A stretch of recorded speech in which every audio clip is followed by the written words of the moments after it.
There's always a man, there's always a city, there's always a lighthouse. Now would you kindly head to Ryan's office and kill the son of a... Let's go out to play, Daddy. Go back to the Sodom from which you came! It's time to finish this. Catch! That'll do. Elizabeth! Pokemon Go is huge and everyone is playing it. The more people walking around in augmented reality means the more opportunity for something weird to happen. Here are the 7 craziest real-life things that have happened from Pokemon Go.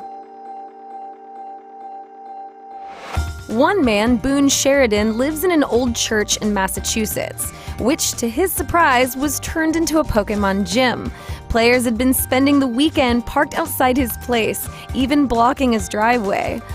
Must have been a pretty intense experience for someone who didn't know what Pokemon Go was. Boone seemed to be taking it with a sense of humor, though, even getting a picture with the guy who owned his gym.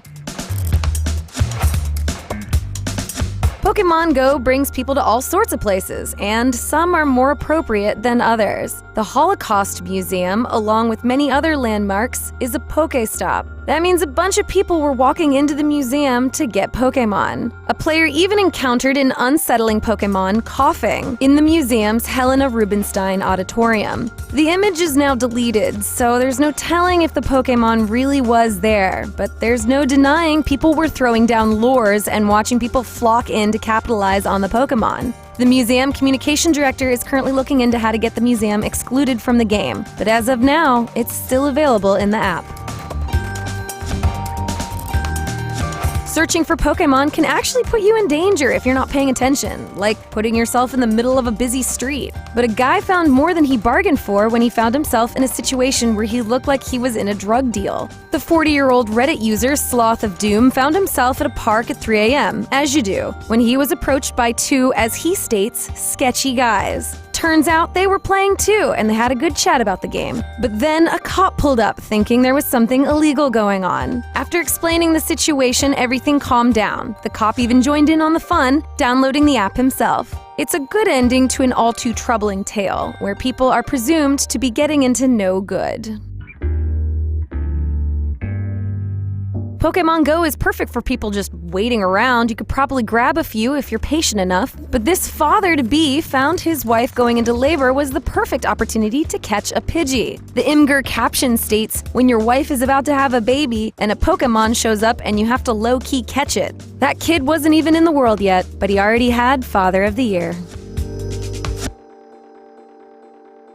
Pokemon Go tells you to be aware of your surroundings when playing, but people still find themselves falling onto sidewalks and getting into danger. In O'Fallon, Missouri, 4 teens were caught staking out spots known to be popular for the game and then robbing the players. Police said the suspects they have in custody may have been involved in nearly a dozen robberies. The police got suspicious with the large amount of people near a gas station. It just wasn't normal. The 4 robbers used their knowledge of the game to ambush victims at spots they knew would draw players, and picked relatively secluded spots for the crimes. A reminder to everyone to look around and know where you are at all times.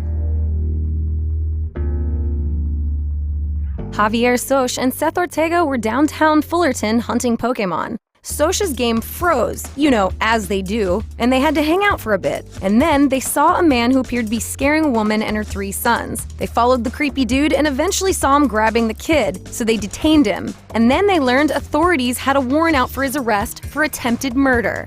That guy is now locked up, and Soch is still playing Pokemon Go, walking around and waiting for the next chance to be a hero. A Wyoming teen decided to visit the river in search for Pokemon. What she found instead was a dead body. Shayla Wiggins jumped a fence looking for Pokemon when she came across something in the water. She said the body was floating about 3 feet from the shore and it looked like an average-sized male body. Police came shortly after and confirmed it was in fact a dead body. Detectives say the body had been there for less than 24 hours. The teen was shaken but says she's okay now. We actually don't know if she ever caught that Pokemon. Well, those are the craziest things that have happened so far, but who knows what could happen next, so stay tuned to GameSpot for the latest on Pokemon Go.